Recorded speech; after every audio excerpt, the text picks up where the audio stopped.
Le seul cannibale que j'ai eu, c'est celui-là. Son copain, il l'avait tué, et puis ensuite, il était en train de le bouffer.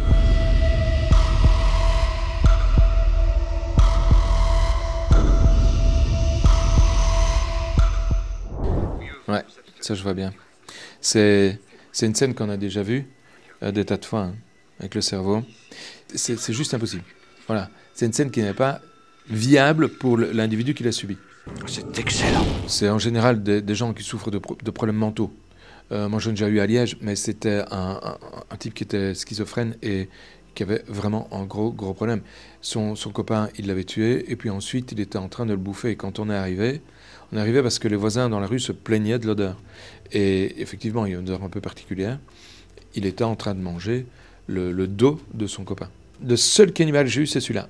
C'est ce monsieur qui découpe un morceau de son copain qui se met à le bouffer.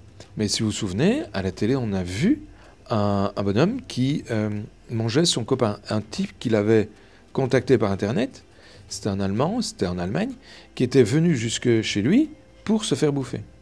Et la première partie qu'il a bouffée, c'est le pénis. Il est mort exsangue, d'ailleurs, puisque à aucun moment on a fait d'arrêt de saignement à hauteur du pénis coupé.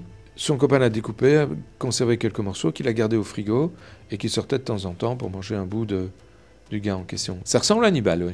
Ça existe, hein, mais ce sont des cas qui sont vraiment exceptionnels. Et pratiquement toujours, c'est un désordre mental.